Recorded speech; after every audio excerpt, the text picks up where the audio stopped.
Hello everyone, welcome to अधिगम शिल्प। मेरा नाम शोभना है और C-टेट सितंबर 2026 को टारगेट करते हुए कर रहे हैं हम यहाँ पे।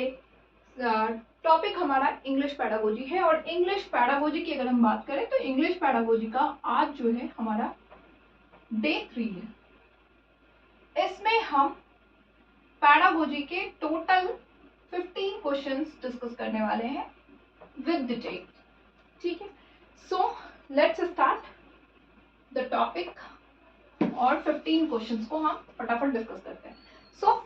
सबसे पहला क्वेश्चन जो है 136 नंबर क्वेश्चन, वो हमसे कह रहा है which of the following methods advocates oral drilling and the mastery of the formal properties of language। यानी कि इनमें से कौन सा ऐसा मेथड है जिसमें आप बच्चों को ओरल ड्रिलिंग करवाते हैं बार बार, और ड्रिलिंग के साथ साथ आप करते हैं उसकी जो लैंग्वेज है उस पर आप ड्रिलिंग के थ्रू मास्टरी करवाने की फॉर्मल प्रॉपर्टीज के थ्रू करवाते हैं। तो देखिए, जब भी आपने देखा है कि ओरल ड्रिलिंग वगैरह जहाँ पे आ जाता है या इमिटेशन वहाँ पे आ जाता है, आपने हिंदी पैडागोजी में भी करा था और इंग्लिश पैडागोजी में भी इस चीज़ को करा है कि यहाँ पे बिहेवियरिस्ट जो होते हैं हमारे, उनकी थ्योरी पे कहीं ना कहीं काम हम करते हैं। और ये बिहेवियरिस्ट थ्योरी जो है वो आपको उस मेथड, कौन सा मेथड फॉलो करता है इस बिहेवियरिस्ट थ्योरी को, तो ये आपका ऑडियो लिंगुअल मेथड होता है, जिसमें आप क्या करते हैं, बच्चों को लैंग्वेज जो है फॉर्मल वे में सिखाते हैं। किस प्रैक्टिस के थ्रू? ड्रिलिंग के थ्रू। बार बार आप उसको ड्रिल करने के लिए बोलते हैं, चीज को रिपीटेशंस करवाते हैं, इमिटेशंस करवाते हैं। ठीक है, सो ये आपका ऑडियो लिंगुअलिज्म मेथड आपका यहाँ पे बनता है। कम्युनिकेटिव लैंग्वेज टीचिंग की अगर हम बात करें तो आपको पता है यहाँ पे बच्चे जो है आपस में कम्युनिकेट करते हैं, आपस में कम्युनिकेशन के थ्रू यहाँ पे सीखते हैं। सो ये वाला ऑप्शन यहाँ पे हो नहीं सकता। ग्रामर ट्रांसलेशन मेथड में आपको पता है कि आप जो है नई लैंग्वेज जो आपकी है, जो सेकेंड लैंग्वेज आप सीखना चाहते हैं, फर्स्ट लैंग्वेज चूंकि आप ऑलरेडी सीखे हुए हैं, अक्वायर्ड है, तो सेकेंड लैंग्वेज आप सीखते हैं। और सेकेंड लैंग्वेज जो आप सीखते हो उसका तरीका क्या है, आप उसमें मदर टंग में ही आप यहाँ पे अपनी सेकेंड लैंग्वेज सीख रहे हो। यानी आप जो भी चीजें इसके रूल्स, सेकेंड लैंग्वेज के रूल्स, ग्रामर, जो रूल्स रेगुलेशन, जो भी चीजें आप सीख रहे हो, यहाँ पे आपका मीडियम क्या है, मीडियम आपका मदर टंग है, तो ये वाला भी आपका होता नहीं है। TPR यानी टोटल फिजिकल रिस्पॉन्स की अगर हम बात करें तो टोटल फिजिकल रिस्पॉन्स होता है जब आप कोई चीज करते हो और आप वहां पे अपने फिजिकल एक्टिविटीज को इन्वॉल्व करते हैं, जो कि छोटे बच्चों के जनरली आप देखते हैं राइम्स वगैरह जब होती है या कोई चीज ऑब्जेक्ट्स करवाते हैं तो वहां पे आप देखते हैं TPR का इस्तेमाल किया जाता है।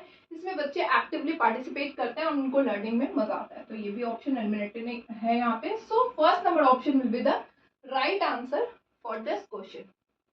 ठीक है, ऑडियो लिंगुअल मेथड। और जब भी आप ड्रिलिंग, इमिटेशन, प्रैक्टिसेस, कॉपी, इन तरह की चीजें जाते हैं, देखते हैं, तो यहाँ पे आप इस ऑप्शंस को ही करेक्ट मानते हैं। चलिए, 137 नंबर क्वेश्चन हमसे कह रहा है Ilam is a student of class 7th is able to speak 4 languages. देखिए, इलाम नाम का एक बच्चा है और इसकी क्वालिटी क्या है, 4 लैंग्वेजेस उसको आती है, 4 लैंग्वेजेस पे पकड़ है। चलिए ठीक है, कौन कौन सी है? कन्नड़, मराठी, हिंदी और इंग्लिश। वाह, क्या बात है। He uses all the 4 languages freely when he speaks to his parents at home। अब जब वो अपने घर में रहता है तो अपने पेरेंट्स के साथ में जो है हर एक लैंग्वेजेस का वो यूज कर लेता है फ्रीली एकदम। बट जब वो स्कूल में रहता है, school he uses Hindi, Kannada and English as these are the language known to his friends and teachers। अच्छा, स्कूल में वो हिंदी, कन्नड़ और इंग्लिश का इस्तेमाल कर रहा है वहाँ पे, और ये लैंग्वेजेस जो है वो उसके फ्रेंड्स एंड टीचर्स जो है वो जानते हैं। तो अब यहाँ पे कौन सी प्रैक्टिसेस का वो यूज कर रहा है, ठीक है, देखते हैं। जब आप अपने सराउंडिंग्स में हैं और वहां पे आप more than a language use कर रहे हैं बेहिचक, वो आपका मेथड कहलाता है ट्रांसलिंगुअल मेथड।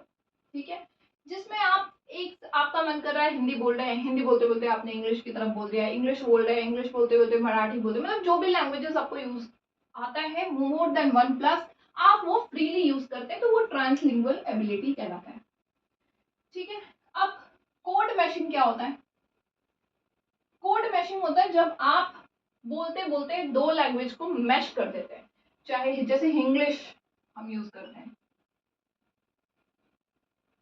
अब हमने टीचिंग के टर्म में अभी जैसे मैंने बोला कि I am going to teach you, but अभी आपको ये पढ़ने से पहले इस तरह की जरूरत है, तो मैंने यहाँ पे दो लैंग्वेजेस को यूज कर लिया, हिंदी एंड इंग्लिश। जरूरी नहीं है कि यही दोनों लैंग्वेज, आप कोई भी दो लैंग्वेज को जब आप मैश कर देते हैं तो वो आपका होता है।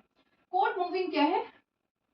जैसे मान लीजिए आप इंग्लिश लैंग्वेज का यूज करते हैं, आपको दूसरी लैंग्वेज भी आती है, लेकिन आपने देखा कि आपके सामने वाला जो व्यक्ति है ये इंग्लिश लैंग्वेज को समझ नहीं पा रहा है, तो आपने हिंदी लैंग्वेज, इसको हिंदी समझ आती है तो आपने हिंदी लैंग्वेज का इस्तेमाल किया यहाँ पे, तो ये आपकी कोड मूविंग है, जब आप एक लैंग्वेज से दूसरे लैंग्वेज की तरफ मूव कर जाते हैं, यानी according to the need of the situation आप मूव कर रहे हैं। ठीक है, ये कोड मूविंग है। ठीक है, इंटर लैंग्वेज क्या है? जब आप फर्स्ट लैंग्वेज के थ्रू सेकेंड लैंग्वेज जो है वो सीख रहे हैं, तो ये आपको इंटर लैंग्वेज है कि यहाँ पे आप जो है रूल्स वगैरह जो भी सीख रहे हैं, बट आपको फर्स्ट लैंग्वेज की तरह उसको आप सीख रहे हैं, तो ये आ गया।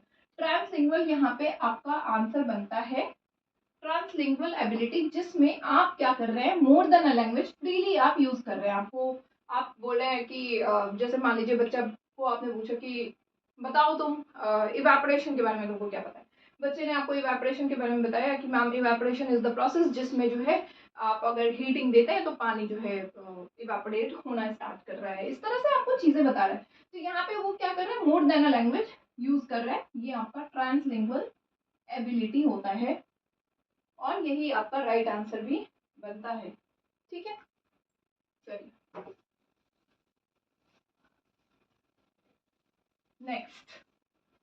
नेक्स्ट है हमारा which of the following is true of language learning, यानी कि जब आप लैंग्वेज को लर्न कर रहे हैं, लैंग्वेज लर्निंग के बारे में क्या सही है। ठीक है, देखते हैं।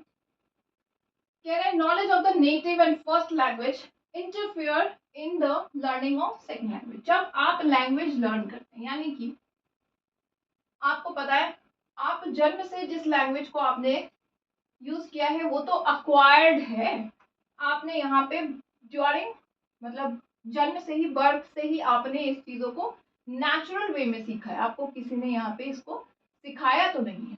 बट जब ये आपका होता है फर्स्ट लैंग्वेज, ठीक है, लेकिन सेकेंड लैंग्वेज आप क्या करते हैं, लर्न करते हैं। भाई अगर हम सेकेंड लैंग्वेज, कोई भी सेकेंड लैंग्वेज सीख रहे हैं, तो इस प्रोसेस के दौरान हमारा फर्स्ट लैंग्वेज जो है वो क्या कर रहा है, यहाँ पे यही है knowledge of the native and the first language interfere in the learning of second language. क्या ये इंटरफियर कर रहे हैं हमको लैंग्वेज को लर्निंग के लिए? फर्स्ट लैंग्वेज हमें इंटरफेयर कर रहा है और हमें डिस्टर्ब कर रहा है, परेशान कर रहा है। हम तो फर्स्ट लैंग्वेज के थ्रू जितना कनेक्शन बनाते हैं लोगों के साथ में, तो फर्स्ट लैंग्वेज, जिनको फर्स्ट लैंग्वेज आती है, जिनसे हम कनेक्टेड है, उनके साथ ही हम सेकेंड लैंग्वेज का इस्तेमाल करते हैं, तो वो बेहतर होता है, हमारी लर्निंग को इम्प्रूव करता है, इनहेंस करता है। तो ये बात तो बिल्कुल गलत हो गई। Knowledge of the native and first language has nothing to do in the learning of second language। क्या ये कोई रोल प्ले नहीं कर रहा? भाई बहुत इंपॉर्टेंट रोल प्ले कर रहा है ना, आपकी लर्निंग में वो हेल्प कर रहा है आपको। पहले तो आप कनेक्टेड हैं, और कनेक्टेड लोगों के साथ जब आप कर रहे हैं तो वो आपको सपोर्ट कर रहा है, कुछ नहीं कर रहा कहना तो बहुत ही गलत है। Knowledge of the native first language supports in the learning, बिल्कुल सही बात है, ये सपोर्ट कर रहा है आपके लर्निंग को। सेकेंड लैंग्वेज की जो लर्निंग आप कर रहे हैं, इसमें फर्स्ट लैंग्वेज जो आप लैंग्वेज आपका नेटिव है या फर्स्ट लैंग्वेज है, ये आपको सपोर्ट देता है। First language learning and second are completely distinct, distinct तो बिल्कुल भी नहीं है, तो ये बात भी गलत हो जाएगी। आप उसको अलग अलग कैसे कर देंगे?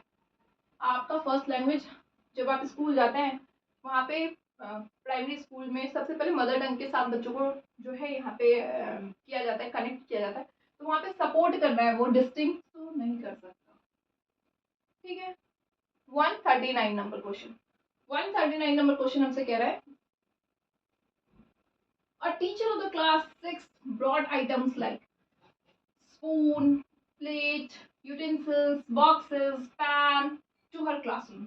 मैंने बहुत सारे घरेलू आइटम जो है उसने अपने टीचिंग में ड्यूरिंग क्लास वहाँ पे ये सब आइटम लेके आई है, जो भी आपको यहाँ पे स्क्रीन पे दिख रहा है। स्पून हो गया, प्लेट हो गया, पैन हो गया, बर्तन हो गए, बॉक्सेस हो गए।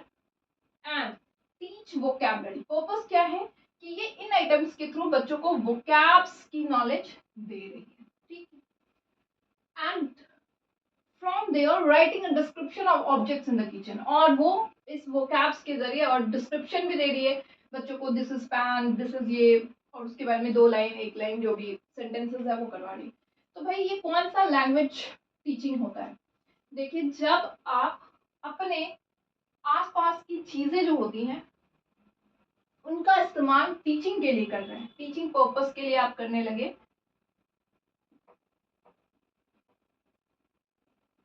आसपास के सामान का इस्तेमाल, तो वो आपका रेलिया कहलाता है, ठीक है। और ये बहुत आपको पता ही है ये चीज।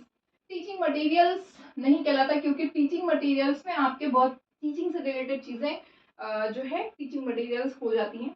बट आप यहाँ पे घर के सामान से आप लर्निंग करवा रहे हैं, घरेलू चीजों का इस्तेमाल कर रहे हैं, मतलब आसपास में जो भी चीजें आपको यूजफुल दिखती है आप उनको अपने टीचिंग ऑब्जेक्ट्स के तौर पे यूज कर रहे हैं, तो वो आपका रेलिया कहलाता है। कुकिंग आइटम्स नहीं है, क्योंकि सिर्फ आप वो कैब्स में कुकिंग का ही पर्पस नहीं है, यहाँ पे एक यहाँ पे आपको एग्जाम्पल दिया गया है, बट यहाँ पे आपने बॉक्सेस का भी यूज किया है। हो सकता था आप यहाँ पे पेन का यूज कर लेते, कुछ और भी कर सकते थे, रियल लाइफ टास्क नहीं है ये, ठीक है। तो कुल मिलाकर के सेकंड ऑप्शन इसका राइट ऑप्शन बनता है। ओके,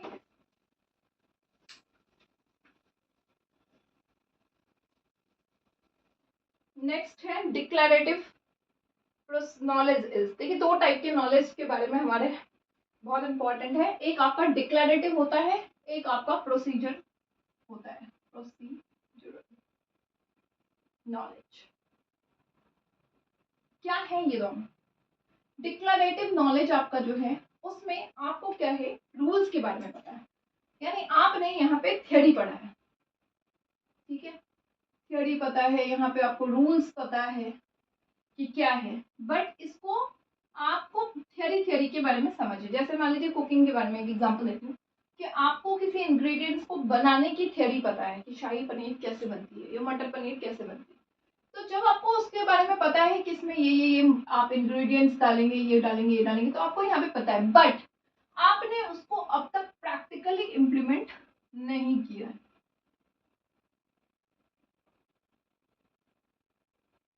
नहीं किया है। तो ये आपका डिक्लेरेटिव नॉलेज है, जिसमें आपको जो है चीजों के बारे में पता है।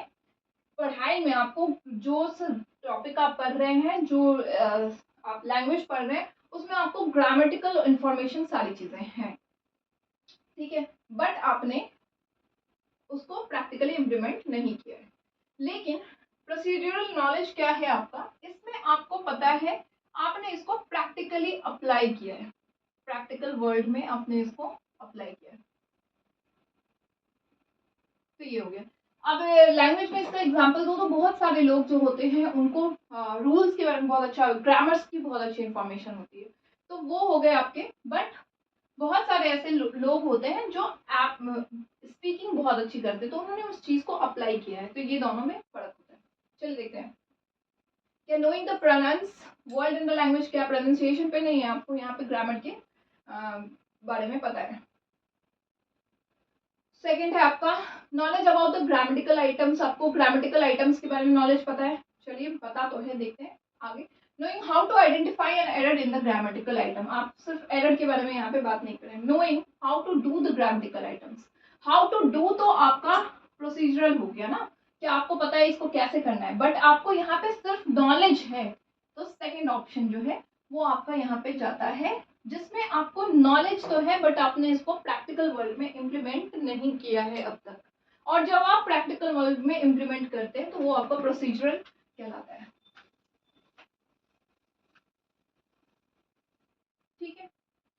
फिर है 141 नंबर क्वेश्चन कह रहा है, here is the situation where students are exposed to the opposite perspective of the student under the consideration to allow them further understand it, what does the process attempt to promote among learners? कह रहा है here is the situation. एक situation है जहाँ student are expose to opposite perspective, यानी कि आपको जो चीज मिली है, जो आर्टिकल है या जो इंफॉर्मेशन है, उसको आपने पढ़ा है, अब उसको आप कैसे अपोजिट वे में यानी कि क्रिटिकल वे में आपको यहाँ पे उसको सोचना है, क्रिटिकली एनालाइज करना है,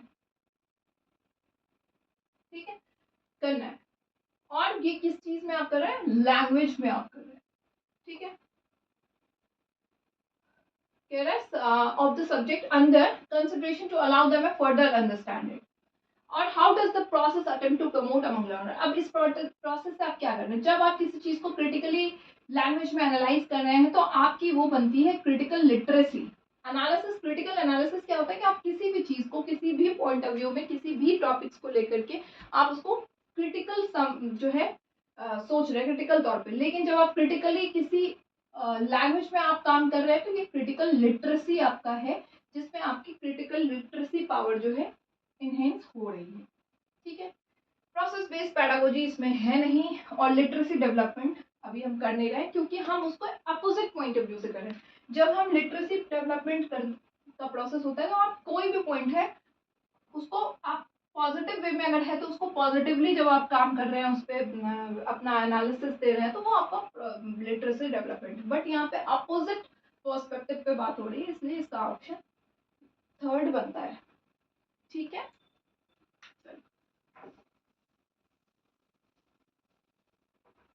नेक्स्ट 142 नंबर क्वेश्चन कह रहा है what is translanguaging. Translanguage क्या है? ट्रांस लैंग्वेज के बारे में भी अभी हमने बात किया था, एक नजर फिर से देते हैं। तो ट्रांस लैंग्वेज जो है ना वो एक एक्टिव प्रोसेस आपने देखा था जिसमें आप क्या करते हैं, मोर देन वन लैंग्वेज का आप यहाँ पे फ्रीली इस्तेमाल करते हैं, ठीक है। यहाँ पे मोर देन वन लैंग्वेजेस का आप यूज कर रहे हैं और काफी फ्री तरीके से आप इसमें कर रहे हैं। आपको हिंदी पता है, आप अपने क्लासरूम में फ्रेंड्स के साथ सोसाइटी में हिंदी का इस्तेमाल कर रहे हैं, हिंदी यूज करते करते आपने इंग्लिश कर दिया। आपको कोई और लैंग्वेज आती, मदर टंग आती है, आपने मदर टंग कर दिया। तो यहाँ पे मोर देन वन लैंग्वेज जब आप यूज करते हैं फ्री तरीके से तो वो आपका होता है, ठीक है। देखते हैं। It refers to moving from one language to another language while teaching learning process. क्या ये आपका जो है एक लैंग्वेज से दूसरे लैंग्वेज की तरफ मूव करना है टीचिंग लैंग्वेज प्रोसेस में, ठीक है। It refers to understanding how language changes over the period of time। क्या आप ट्रांस लैंग्वेजेस में ये यूज कर रहे हैं कि ये लैंग्वेज जो है वो कैसे चेंजेस पीरियड ऑफ टाइम के बाद बदलते जा रहा है, तो आप एक ही लैंग्वेज में फिर तो उस तरह से सुधार करते जाते हैं, तो ये बात तो नहीं है, ठीक है। It is a pedagogical process of using more than one language as resource in a class. आप जो है यहाँ पे एक ये ट्रांस लैंग्वेजिंग एक पैडागोजिकल प्रोसेस है जिसमें आप मोर देन वन लैंग्वेजेस का यूज कर रहे हैं क्लासरूम में। जब आप इस तरह से बीइंग अ टीचर करते हैं तो यहाँ पे क्या होता है कि आप हिंदी का भी इस्तेमाल कर रहे हैं, इंग्लिश का भी, तो जो जो बच्चा जिस तरह से है उसको वो कनेक्ट करता है। आपको जितनी लैंग्वेजेस आती है आप उसका इस्तेमाल कर रहे हैं टीचिंग लर्निंग प्रोसेस में, और वो एक आपके रिसोर्सेज की तरह क्लासरूम में काम करता है। जब आप एक लैंग्वेज से दूसरी लैंग्वेज की तरफ मूव करते हैं तो वो तो कोड स्विचिंग हो गया कि आपको वन लैंग्वेज से दूसरी लैंग्वेज की तरफ मूव करते हैं, तो ये वाला ऑप्शन यहाँ पे इस वजह से बनता ही नहीं। It is language in education policy on how many language to be taught in the class. ये बात यहाँ पे नहीं है। यहाँ पे तो हम सबसे पहले यहाँ पे बात करते हैं लैंग्वेज इन एजुकेशन पॉलिसी में ये है कि आप पहले मदर टंग से कनेक्ट करिए, फिर धीरे धीरे आप अपने लैंग्वेजेस की तरफ जाइए, तो ये बात नहीं बनती है। बनती अगर बात है तो वो थर्ड नंबर ऑप्शन हमारा यहाँ पे बन रहा है, ठीक है। चलिए 143 नंबर क्वेश्चन जो है ब्रेन स्टॉर्मिंग से रिलेटेड है, और ये क्वेश्चन काफी इंपॉर्टेंट है। Which of the following process involved for learning to write well in the language? अब लैंग्वेज आपको लिखना है, मतलब लिटरेसी आप सीख रहे हैं, लैंग्वेज लिटरेसी, और राइटिंग जो है उसको करने के लिए सबसे बढ़िया तरीका। तो मान लीजिए कोई टॉपिक है आपके पास में, सबसे पहले आप क्या करते हैं किसी टॉपिक को लेकर के, सबसे पहले आप उसके बारे में सोचते हैं मुझे इस टॉपिक में ये पॉइंट जो है ये इंफॉर्मेशन डालनी है। तो वो पहला टॉपिक जब आप उस पर सोचते हैं तो वो ब्रेन स्टॉर्मिंग होती है, जिसमें आप दिमाग में बहुत सारे ख्यालात उस टॉपिक से रिलेटेड लेके आते हैं। फिर आपने उसको लिया, आप क्या करेंगे, उनको जोड़ेंगे। जो भी आपके ख्याल आए आप उनको बढ़िया तरीके से जोड़ेंगे कि सबसे पहले मुझे ये लिखना है, फिर इसके बाद मुझे ये वाली चीज़ लिखनी है, इससे रिलेटेड ये होगा, फिर थर्ड पॉइंट, फोर्थ पॉइंट, इस तरह से आप जो है टॉपिक्स को जोड़ते हैं। जब आपने टॉपिक्स को जोड़ दिया तो आप क्या करते हैं, यहाँ पे ड्राफ्टिंग करते हैं। उस सब को आपने जोड़ने के बाद आपने उसको लिखा। ठीक है, चलिए ड्राफ्टिंग करने के बाद आप क्या करते हैं, एडिटिंग करते हैं।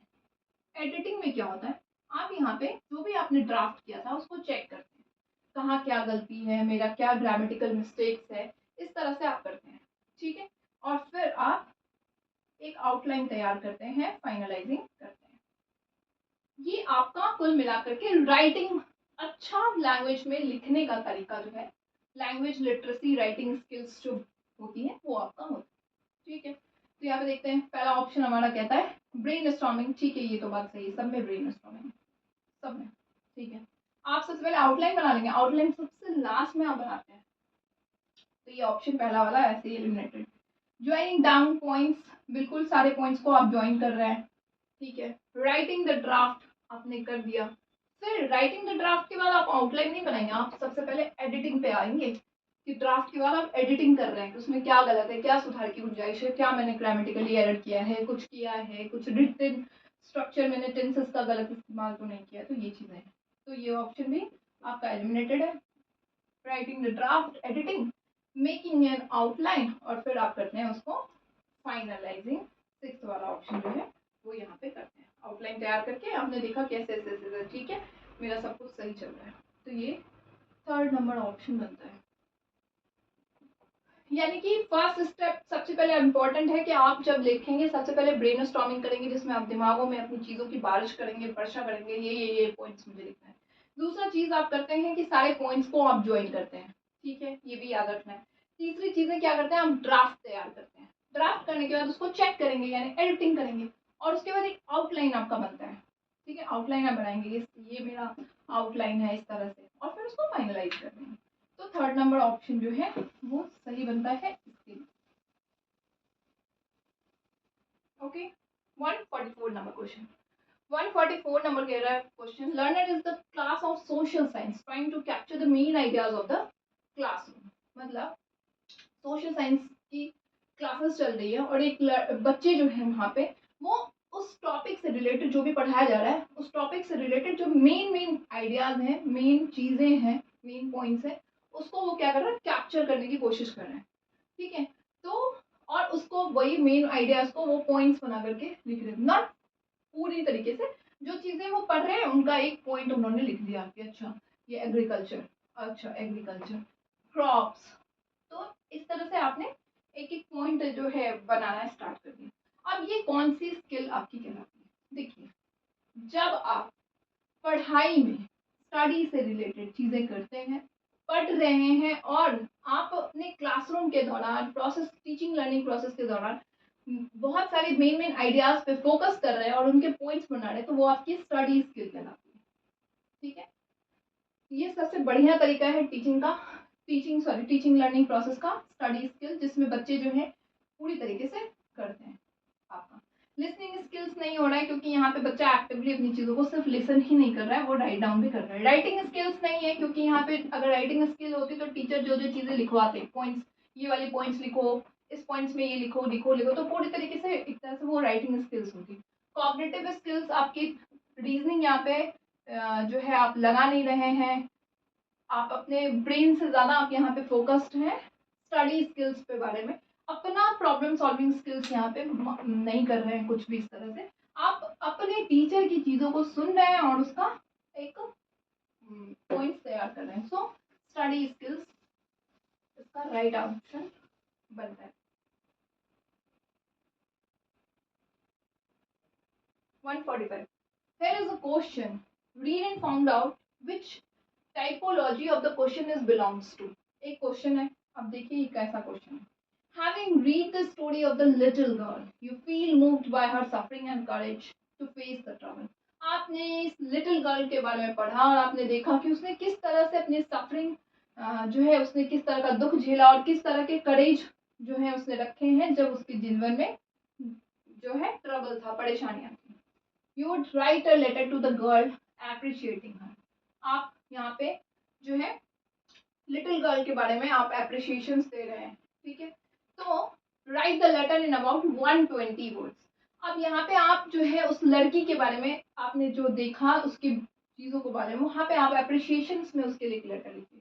तो जब आप इस तरह के लेटर्स लिखेंगे तो आप इसमें क्या करेंगे, आप थिंकिंग जो आपका पॉइंट है उससे ज़्यादा आप दिमाग लगा रहे हैं। आप एप्रिशिएशन जो है हाइयर ऑर्डर स्किल्स का यूज़ करेंगे, हाइयर ऑर्डर थिंकिंग का यूज़ करेंगे यहाँ पर, ठीक है।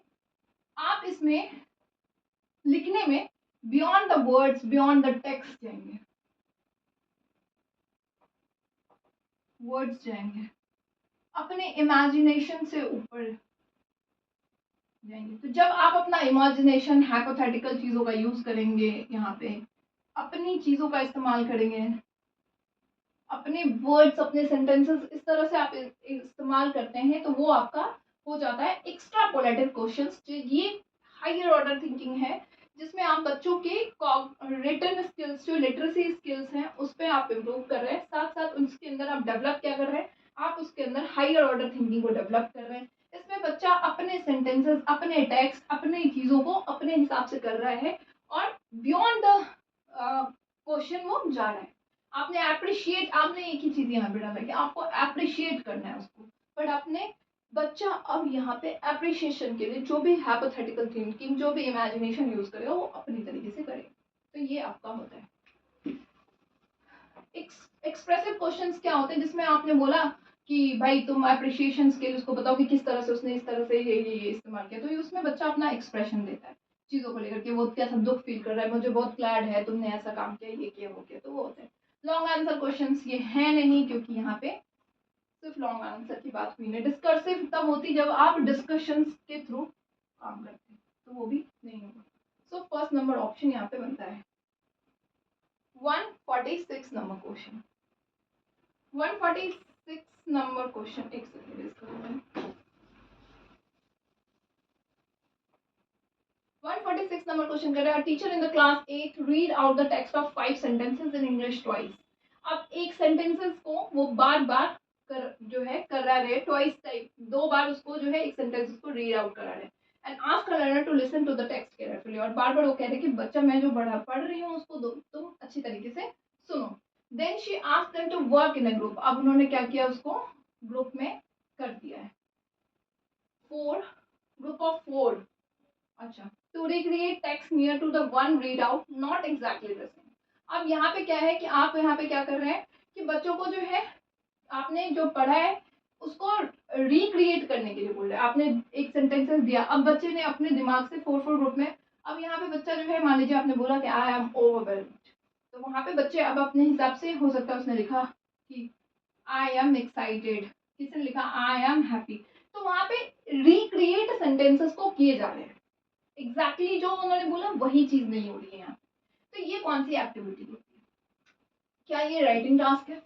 ये राइटिंग टास्क तो बिल्कुल भी नहीं है, क्योंकि बच्चे को यहाँ पे आपने ग्रुप में बैठाया है, आप जो है यहाँ पे वही चीजें डिक्टेट नहीं कर रहे हो ना, तो ये नहीं होगा। पैराग्राफ डिक्टेशन है, पैराग्राफ डिक्टेशन होता तो जो आप लिखवाते वही बच्चा लिखता। क्या ये लिसनिंग स्किल्स है? ये लिसनिंग स्किल्स तो बिल्कुल भी नहीं है।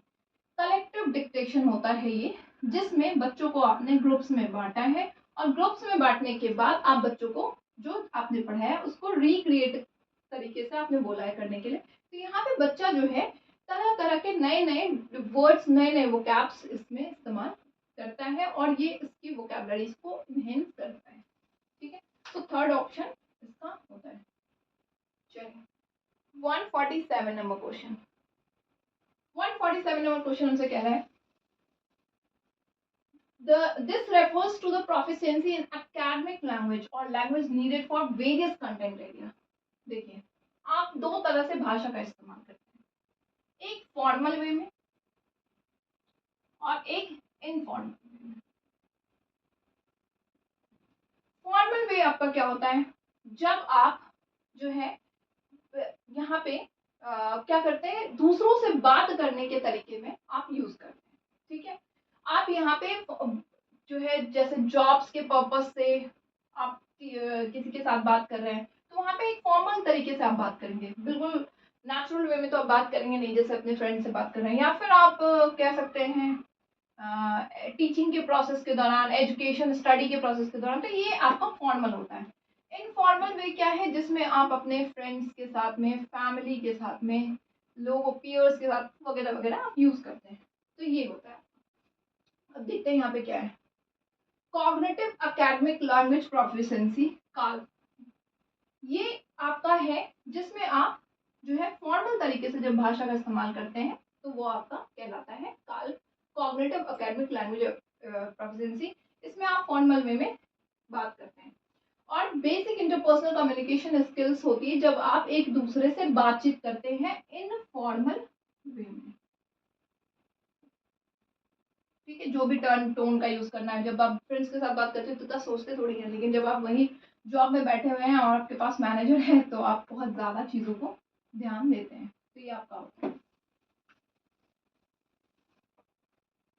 148 नंबर क्वेश्चन के answer, which of the following is not true of educational policy on language education, language education को लेकर के क्या इनमें से सही नहीं है, तो देखते हैं। लैंग्वेज एजुकेशन आपको पता है, लैंग्वेज एजुकेशनल पॉलिसी में आपका क्या है, आपका मदर टंग होना चाहिए, आप हिंदी भाषा का इस्तेमाल करिए अगर आप हिंदी स्टेट्स में हैं, सॉरी अगर आप हिंदी भाषा जानते हैं तो हिंदी भाषा का आपका हो गया, नॉन हिंदी स्टेट्स हैं तो आप हिंदी भाषा यहाँ पे सीखा जा सकता है, या फिर कोई और लैंग्वेजेस आप यहाँ पे सीख सकते हैं। क्लासिकल लैंग्वेज को आपको प्रायोरिटी दी गई है यहाँ पे कि आप क्लासिकल लैंग्वेजेस सीख सकते हैं। थ्री लैंग्वेज फॉर्मूला हमसे कहता है कि सबसे पहले आप बच्चों को मदर टंग के साथ कनेक्ट करिए, फिर पहला आपका हो गया, दूसरा अगर आप हिंदी भाषी क्षेत्र में है तो वहां पढ़िए, और तीसरा लैंग्वेज जो है आप कुछ और कर सकते हैं, यहाँ पे क्लासिकल लैंग्वेज हो गया या एडिशनल लैंग्वेज हो गया।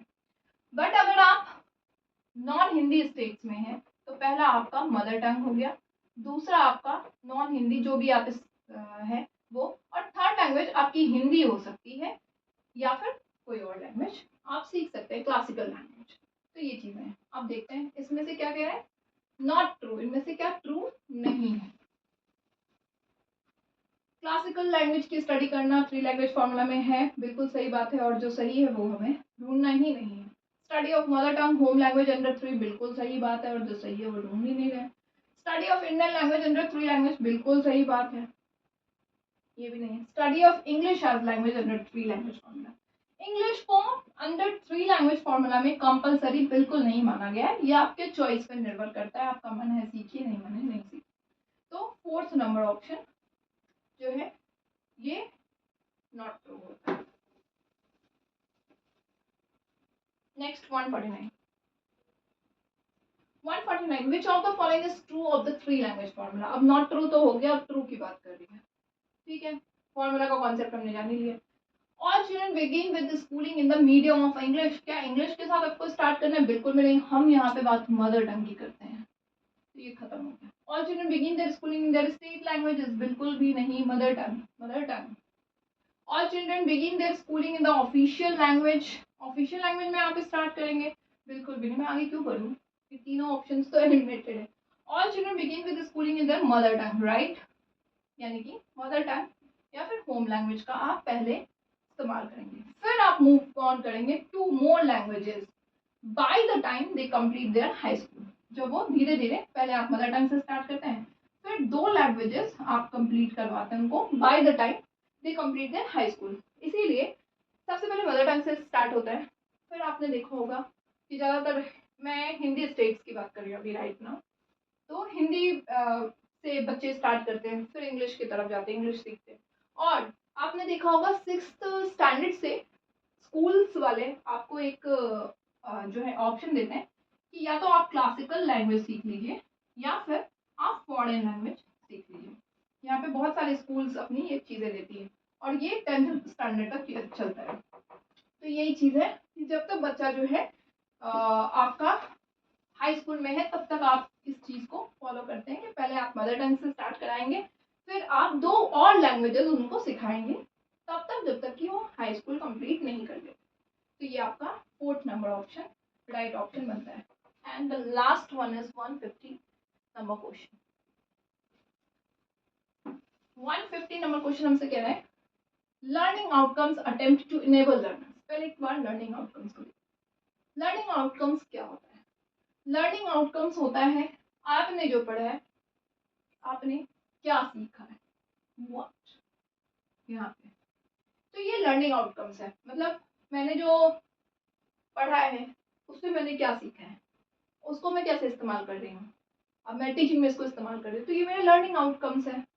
या फिर हो सकता है किसी ने किसी और तरीके से इसका इस्तेमाल किया होगा, पेडागोजिकल स्ट्रैटेजीज के थ्रू इस्तेमाल कर रहे हैं। इंग्लिश के टीचर हैं और इंग्लिश पेडागोजी अभी वो सीख रहे हैं और वो आगे चल करके स्कूल में जाएंगे तो उस पेडागोजी का वो इस्तेमाल कर रहे हैं। तो ये आपका लर्निंग आउटकम्स होता है, ठीक है, कि आपने उस चीज़ को इस्तेमाल किया है। तो देखते हैं अब इससे जो है learning outcomes attempt to enable learners to, इससे लर्नर्स को क्या मतलब क्या होता है फायदा। अटेन द ग्रामेटिकल नॉलेज, क्या उनको सिर्फ ग्रामेटिकल नॉलेज यहाँ पे मिल रही है? नहीं, यहाँ पे तो ये है लर्निंग आउटकम्स में कि वो अपनी चीज़ों को यूज कर पा रहे हैं। Attain minimum levels of learning, बिल्कुल भी नहीं।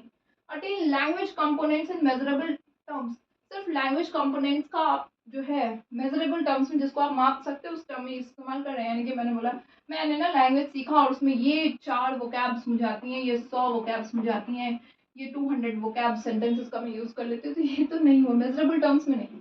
Attain the competencies in measurable terms, मतलब आपकी जो योग्यता है, आपकी जो क्षमता है उसको आप यूज कर पा रहे हैं, उसको आप जो है आप पा रहे हैं। तो ये आपकी होती है जिसमें आपकी योग्यता, आपकी क्षमता, आपकी एबिलिटीज जो है वो दिख रही है सामने वाले को, तो वो आपका लर्निंग आउटकम्स बनता है।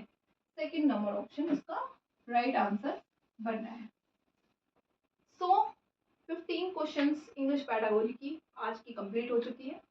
वीडियो अगर अच्छी लगती है तो चैनल को लाइक शेयर एंड सब्सक्राइब जरूर से करिएगा। मिलते हैं नेक्स्ट सेशन में नेक्स्ट वीडियोस के साथ में, तब तक के लिए bye bye and take care.